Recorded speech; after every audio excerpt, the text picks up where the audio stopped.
through is that the Narcotics Control Commission on Sunday evening, May 18, intercepted 92 slabs of suspected cannabis weighing 53.6 kilograms at the Kotoka International Airport. According to the Narcotics Control Commission, the substance was being smuggled into Ghana by a British national. The suspect, whose name has been withheld, arrived in Accra aboard Emirates flight EK787 from Thailand via Dubai. During a routine inspection, Narcotics Control Commission operatives stationed at the airport discovered 2 suitcases containing the substance. Further investigation led to the arrest of a customs officer and a worker at the commercially important person, that's CIP section, who are believed to be accomplices.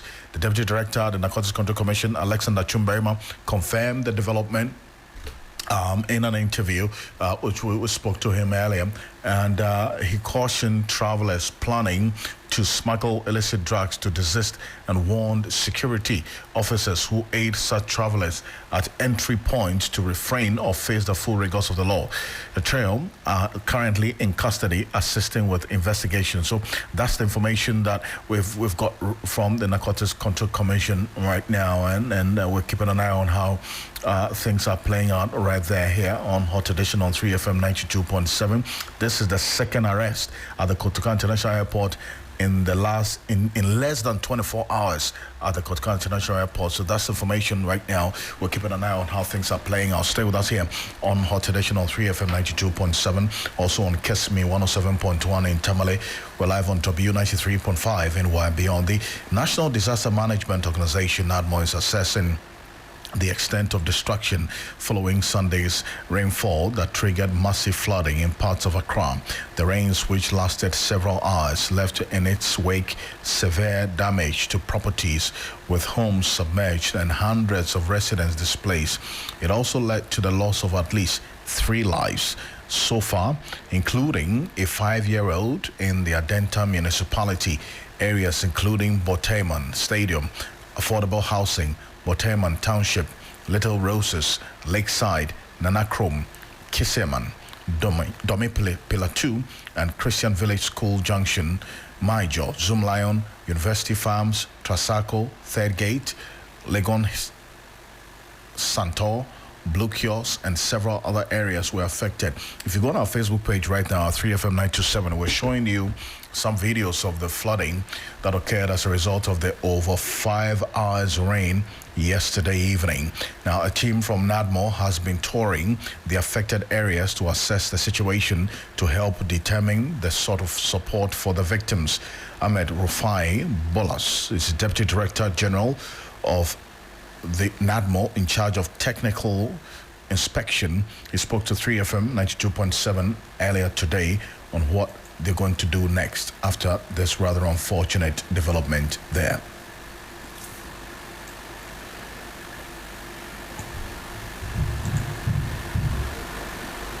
Yesterday, when our men came to the field, they couldn't even identify whether there was even a slab up here. The whole place was full, covered with water. It got to a time when we needed to even bring a boat to this place.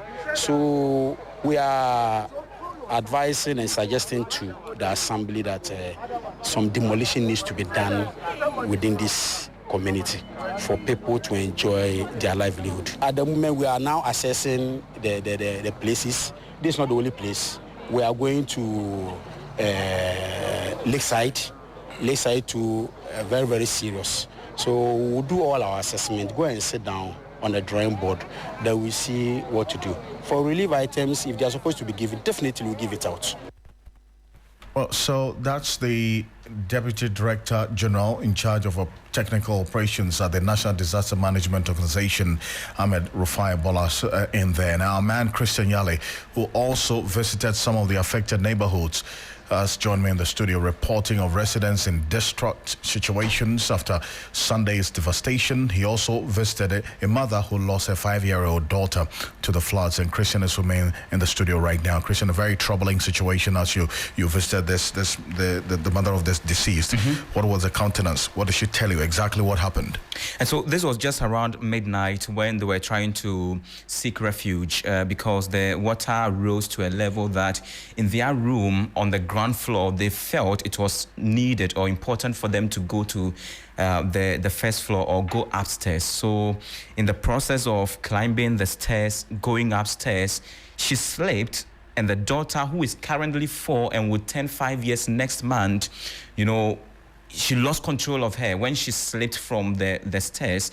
And looking at the current of the flood waters, it swept her away. And till date, till now as we speak, they've not been able to locate the body of this child. And this is where exactly? Nana Krom, within the Adentan municipality. So that adds up to the 3 reported deaths that we have confirmed from the MC. So that is 1 in Nana Krom, and then in Lakeside and in New Legon, we have other 2 reported deaths. I see. And this 5-year-old, let's just take the death toll one after the other.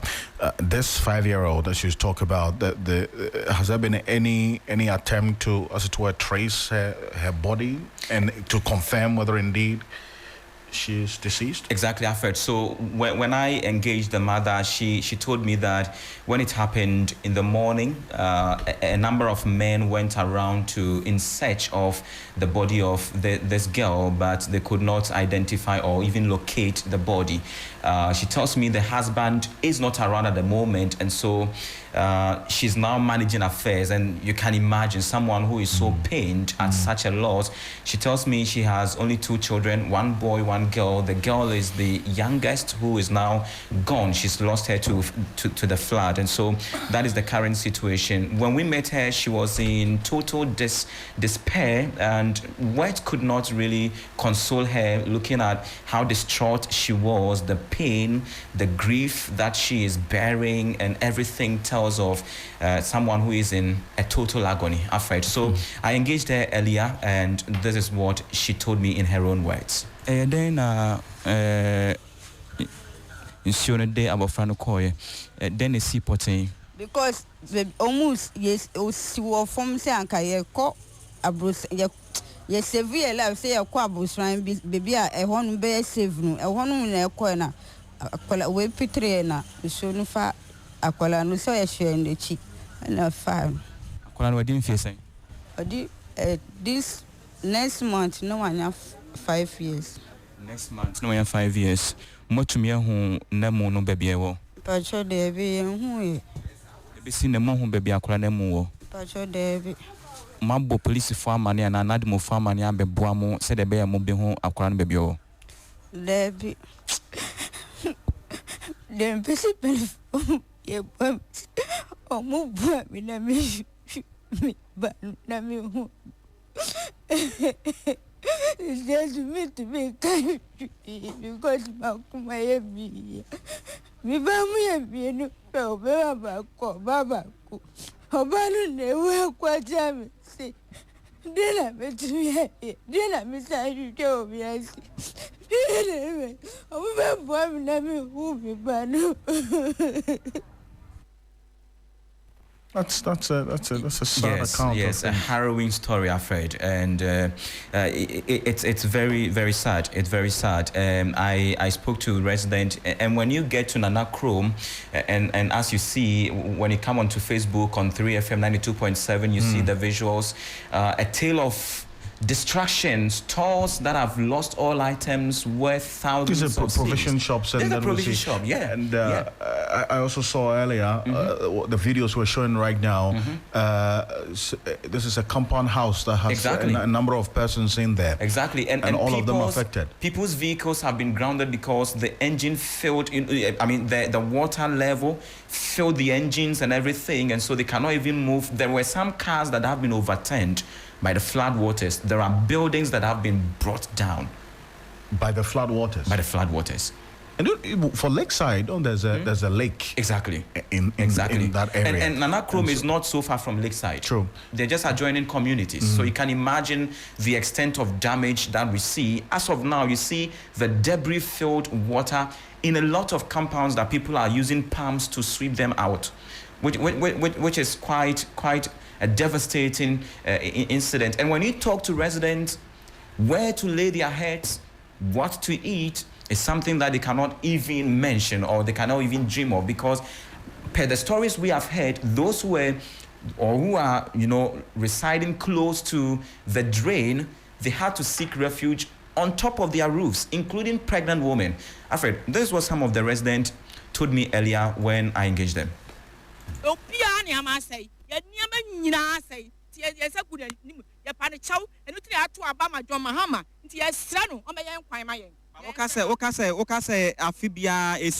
how adentina moda so ate her, for instance. This guy by hiding. This guy by hiding. There is a bridge that channels this water to the other side of the road. Now that bridge is narrow.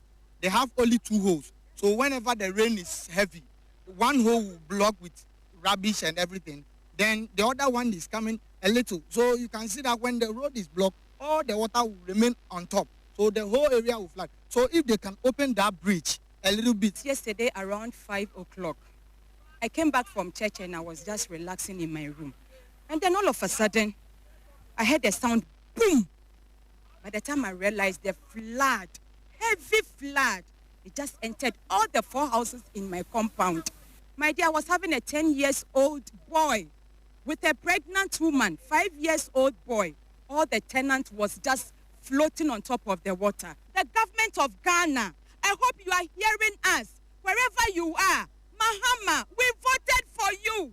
We voted for you. Come and rescue us from this harmful disaster. Come and help us. Come and help us. What has happened, this issue that we are all trying to solve, there's somebody, one particular person creating it after the bridge. 2004 that I bought this place, it was a stream. When it flooded, it doesn't even get to our knees levels. But now, when you go after the bridge, somebody is filling there, selling the land, the waterways, the dam itself, selling it to people.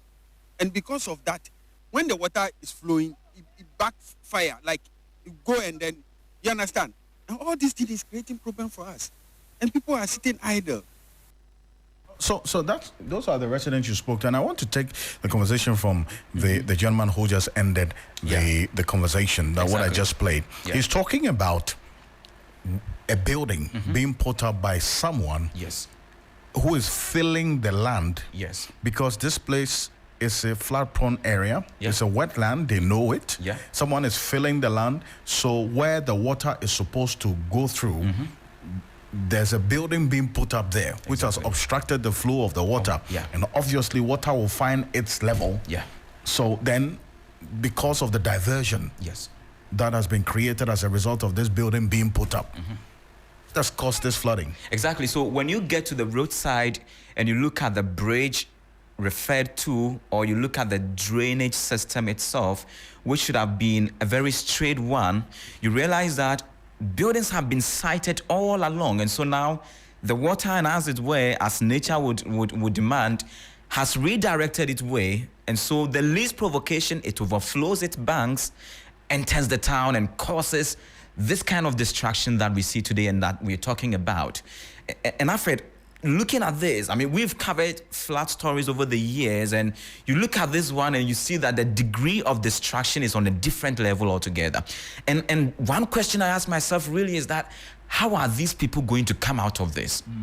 Looking at the things destroyed, people's cars, Lexus, Benzes, and the rest of them, that the engines have been destroyed because of the flood waters and the rest of them. How do they come out of this? And again, these same people who are lamenting the siting of these illegal structures, when you ask them that, have you reported this to the authorities? They tell you that, no, we have not reported them. They haven't reported it. Exactly. Because, would you say, because they know that they've built in these waterways, and as a result, if they report, their buildings will be pulled down. Exactly. And so they would rather endure when these things happen this way, then it still goes back to an appeal to government. To government. And if government shows up and they want to demolish the buildings because they're in the waterways, then that brings another story altogether. But I spoke to the Assemblyman, Bright, a young man who, since yesterday when this happened, has not had any rest, who is now like the eye of government, the eye of authorities in Accra, and this is what he said. This is the first time such disaster is happening, and it's a calamity to the community. This one is really, really, really over the community. As you can see, the people are they're outraged, they are angry, they are sad. Everything of theirs is actually destroyed to the rain. And NADMO was here yesterday, but when they weren't able to do much because they didn't have much resources to help the community people. As we speak now, they said they'll be coming back. I don't know what they'll be doing, but they said they'll be coming back to see the situation at hand and how they can help them. But we're also calling on government, the urban areas, and then road and highways to also intervene. Because so that's the assemblyman you spoke to them. Exactly. And Chris, hold on a bit for me, because thankfully we've been joined on the telephone by the deputy, that's the director in charge of inspection at the National Disaster Management Organization, NADMO, Mr. Richard Amo Yartey. Mr. Yartey, good evening. Thank you for joining us. Good evening. Good evening. What's been your assessment of the extent of destruction caused by the rains yesterday? Yeah, good evening to your listeners, and then good evening to my boss, the Director General. Good evening to all NADMO, fire, armed forces, and police who were throughout the night yesterday to save lives. Yeah, our technical teams are on the field as they will put together, they will collect all the information they can, and then the reports will be ready. So for now, we cannot give you a full assessment of the I see, but have you confirmed the death cases? Because we're being told... Our information we have, only one person dead. One person dead because he was riding a bicycle and he tried crossing the floodwaters and he was swept away. And the body has been retrieved this morning. So that is only... Where did this happen? This body... Ghana East. Like I said, our teams are still assessing the situation. So once assessment will give you a full report. Okay, because we have counted so far about three deaths so far with the areas that we visited. A five-year-old girl who was swept away by the flood waters yesterday in the lakeside estates. That we're spoken to the deceased mother as well. Her body is yet to be even traced and retrieved. So that's one that has been confirmed at least by the mother of the girl. Did you say the body is yet to be retrieved? Yes. So how do you confirm that when there's nobody? So the mother specifically told us that they dispatched... Mr. Yalley,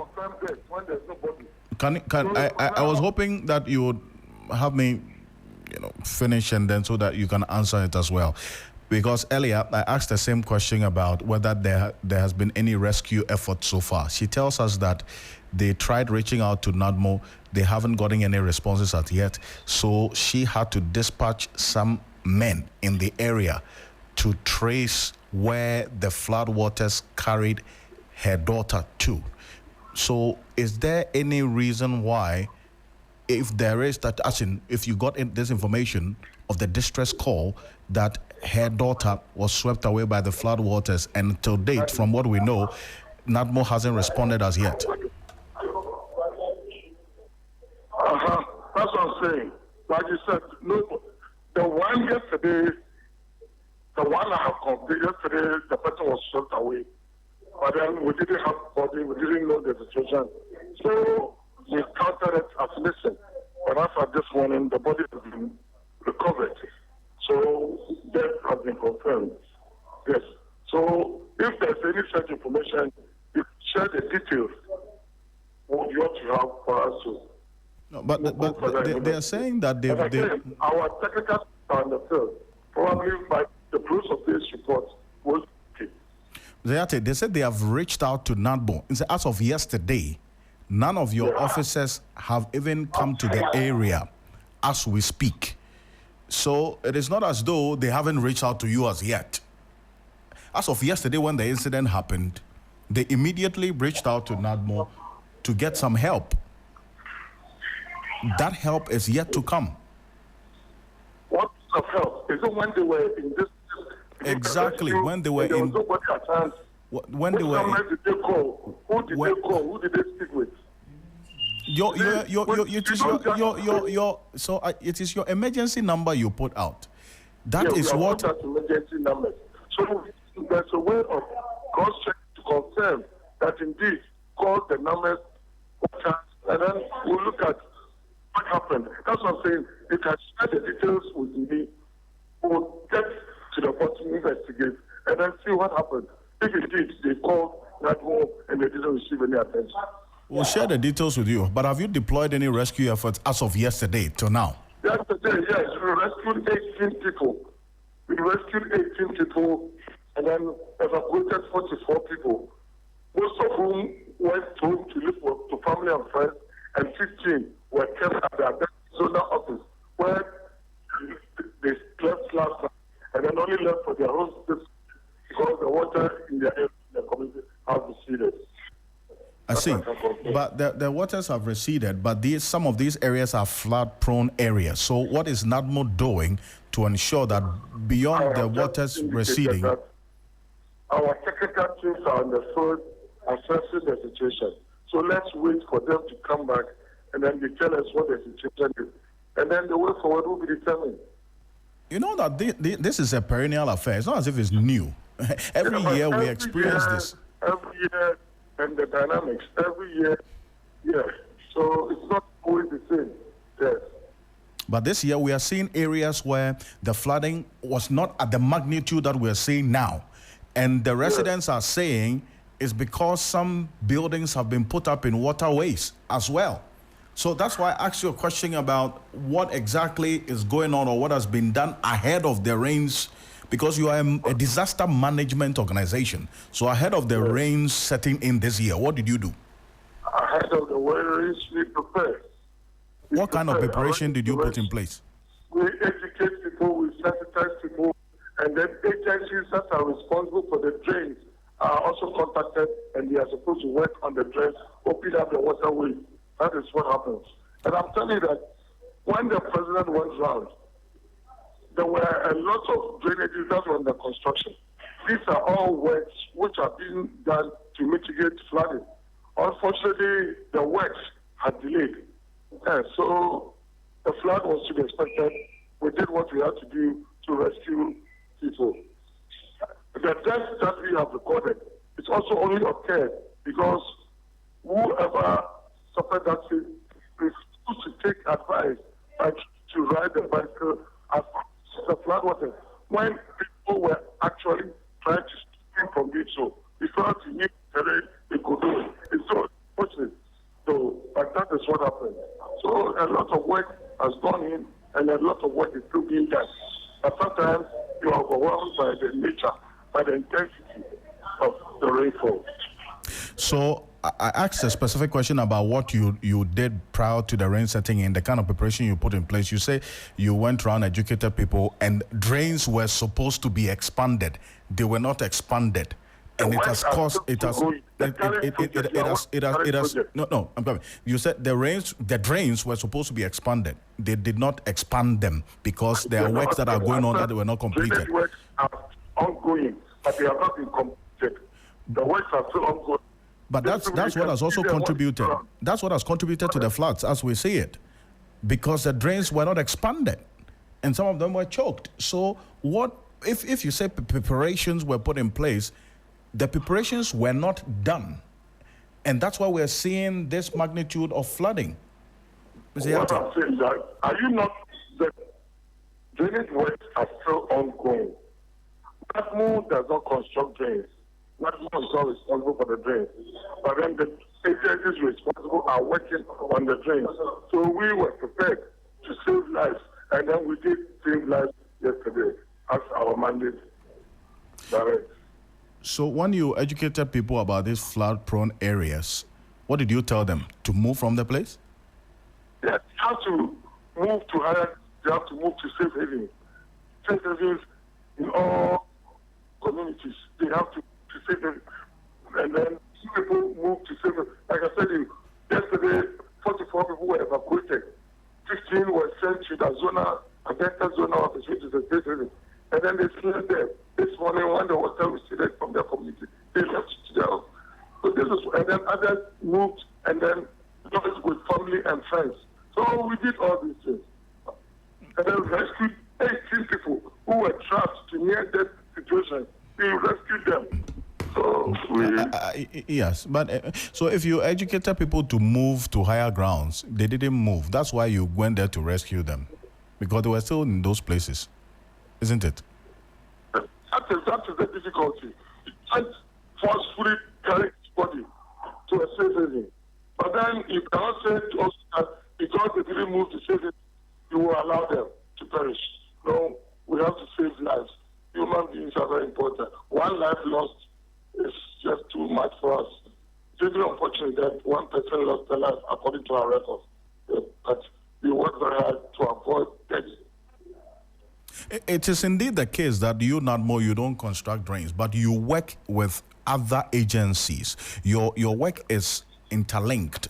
And so if one agency doesn't do its work, it affects you as well. And that's why the disaster management architecture or framework is not just about you, NADMO. I know that prior to the rain setting in, there were a number of meetings, engagements, operations teams that were put together with you, NADMO, also represented on these operation teams to assess the extent of work that had to be put in place before the rain set in. So what did you do really to, as it were, prevent what we are seeing now? Because I don't know whether you just don't know. Are you not aware that there are drainage works all over the place? No, Mr. Yartey, I'm not talking about the work, so I'm talking about what the preparation that was put in place ahead of. I'm not talking about what is being done. What has been done ahead of the rains? Abdul's program is just about to start. Can we talk to some other services? I'm already in the studio, please. No, would you give us a short answer before you leave us?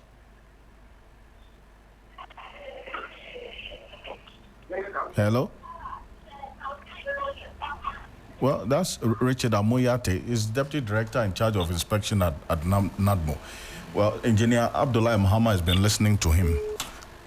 Well, and he's one person who has been consistent about what NADMO as well has to be doing ahead of the rains, together with other agencies. Because the fundamental question, Engineer, is not so much about what is being done, because we know every year there's a perennial situation. This flooding, in fact, a friend of mine pulled up a newspaper article, 1967. We're still talking about floods in the Greater Accra region. So every year we know this is going to happen. And so hearing, for instance, NADMO say that the teams, operation teams and analysis they put in place ahead of the rain setting in, one of the recommendations was that they had to expand drains. They didn't do that. The works are ongoing, but have not been completed.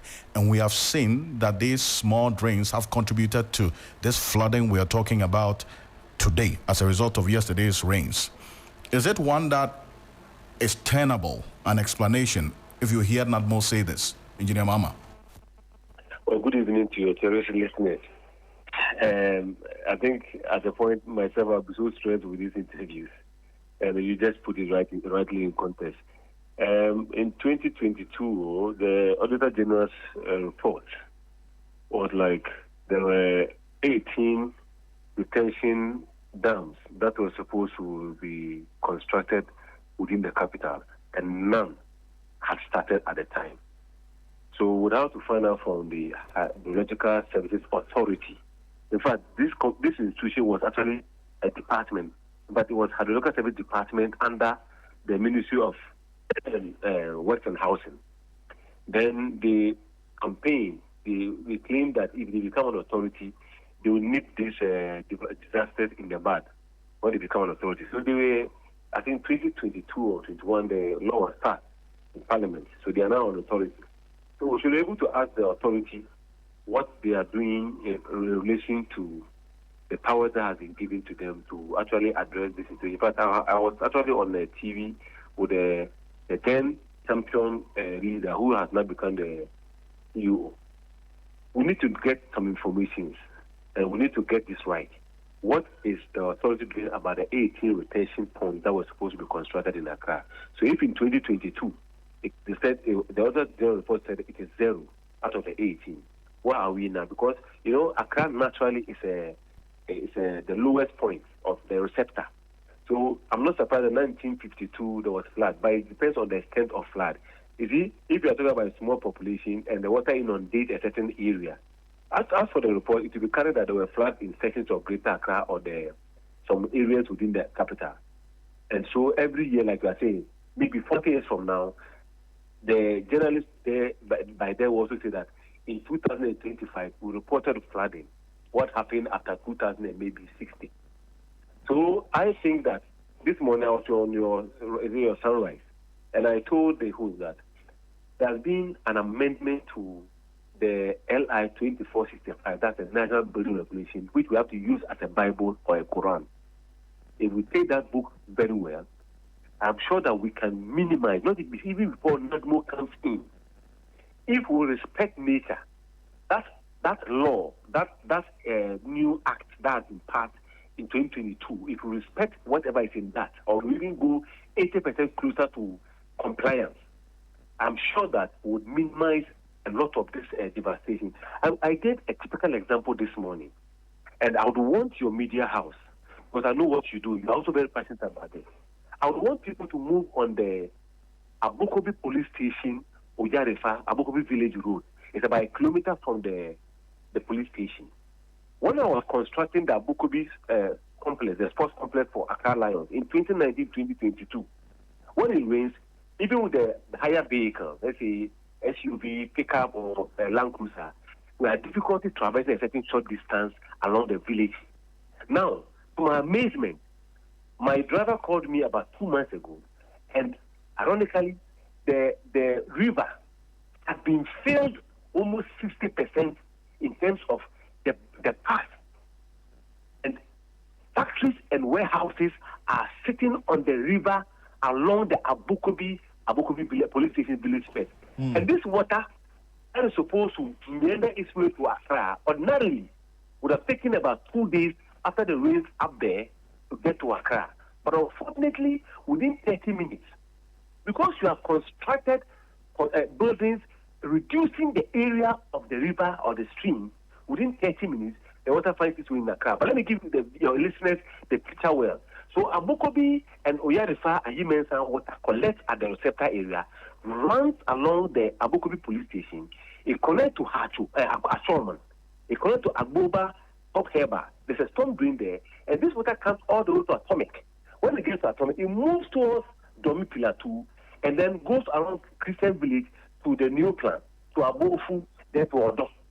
So I want people who understand this to know that the devastation downstream, Adomi, Babinya area, Abofu area, is happening because the assembly, which is very close to the river, in fact, about a kilometer away from the river, have sat down and have allowed the construction to be constructed in the stream itself proper.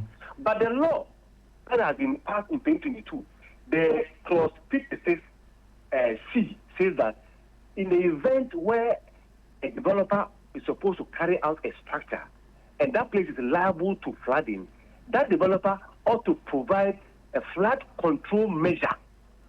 So the assembly is supposed to see to it that if it becomes necessary that the building is supposed to be constructed somewhere by all means, and this building is going to be injurious in terms of its situation, where it's situated, that the people around and downstream are going to suffer, that building owner or the developer is to provide alternative flood control measures. Is that what is happening? So NADMO will be affected. Government will put in all the measures. The MMDCs and the local assemblies are being instructed by the government that they should ensure that there's nothing like flooding or to minimize the flooding. At the same time, the same assembly is overlooking construction, which is going to create and put more pressure on the NADMO's country resources to be able to relieve people of the disaster. Engineer, I want your media house. This one is a call. I want your media house to do that tomorrow and show picture why I am passionate about what I'm talking about. We cannot sit in this country and expect that once the water that we have received, the runoff becoming higher. Because the guy who was actually with me on your radio this morning said that there's a variation, not only the climate, that variation climate. In fact, in the 2023-2022, China received the highest flooding in over 140 years. 140 years that since they experience that kind of water. We are getting there. And you see, the sea is increasing in terms of height because of the melting of the ice. So the sea is rising every year by 2 millimeters. So the retention or the time that the Odolph is supposed to empty its water into the sea takes much time. So we are supposed to ensure that all the existing rivers and streams are adequately provided with a buffer so they can contain quite a quantity of water so it doesn't come to Accra like a flash flood. Is that what we are getting to? Nobody can tell me that if my driver would drive on the Abukobi Village Police Station stretch in a kilometer and he sees this and report me, the officials in that area are not aware that factories and warehouses are springing up like mushrooms in the river force. So no matter what we do in Accra, we can expand our drainage system, widen our storm drains in Accra. Unfortunately, the water that we'll be receiving in Accra will be about 3 times the design we have done. It's a troubling situation, as we're saying. In fact, if you go on our Facebook page right now, we're showing you more videos of the flooding. And as we have a number of you contributing to the conversation right now. Engineer, I appreciate your time on this and then also the analysis of the situation we're faced with. And as NADMO, we have heard from them. They say they are assessing the extent of the impact. And so we would have to speak to them later to get a full-scale assessment of the level of devastation as a result of the rains yesterday, 5 hours from what we counted. Thank you so much, Indian, for your time. Welcome. Now, Dr. Charles Ni Ayiko is General Manager for External Communication at the Electricity Company of Ghana. He spoke to Beatrice Edu earlier today because the Electricity Company of Ghana is saying it is working around the clock to restore power to communities that were disconnected from the national grid following the flooding yesterday.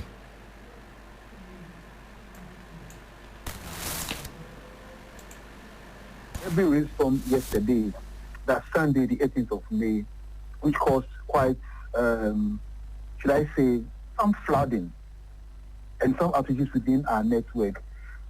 We had a request from NADMO that we isolate some areas because of the situation, and that includes Boteman Stadium, Affordable Housing, Boteman Township, Lakeside, Nanakro, Kisiman, Domi Plateau, Christian Village, School Junction, Melcombe area, My Joe, Zumla University, Sasako Third Gate, Ligon Hill, Santoy, Blue Kiosk, Adenta ECG office, and Medina Islamic University. So we are currently in touch with NADMO for their directives before we restore power fully. But so far, we hope to do so by the close of day today. Okay, so for other communities among these areas you mentioned that you've been able to restore power to? Yeah, there are some communities very close to these areas which you restore power, and gradually, as soon as we receive any clearance from NADMO, we quickly move in to do so. Well, we've had some broken conductors on our network, but we've worked on them, and we are still working on other affected systems or equipment within our network. But that would not delay. Yes. I mean, from our assessments and our conversation with our engineers on the ground, as well as with our meetings and contact with NADMO, we hope to, because we expect the water to recede in some few hours and then work on our lines to restore power. But we also want to encourage our customers to contact the EC call center on 0302-611-611 or reach us through our social media handles if you observe that probably you've not received power after the restoration, or within your vicinity some do have and you don't. Please let us know, and then we would move in to assess the situation and then supply power. So that's the ECG there. We're keeping an eye on how things are playing out, so stay with us. If you go on our Facebook page at 3FM927, we're showing you the extent of devastation as a result of the floods in a number of areas and communities as we speak. Now, from our earlier information that we got from the National Disaster Management Organization. They've confirmed that more than 3,000 people have been affected by severe flooding following a downpour at Odona, Sahara, in the Greater Accra region. According to the reports that we monitored, torrential rains that triggered severe flooding across parts of Accra on Sunday have left scores of residents displaced, with some homes and businesses submerged in this underwater. Now, the director of NADMO for the Korle-Klottey Municipal Assembly, Hendrik Noble Kina, attributed the scale of the flooding in parts of Accra to poor waste disposal practices and outlined measures to prevent future occurrences. He also confirmed that over 3,000 households have been affected by recent floods in Odona, Sahara area, following heavy rainfall that hit parts of the capital earlier this week. So that's information that we have as well on this. We'll keep an eye on how things are playing out here on Hot Edition on 3FM 92.7. We're also on Kesmi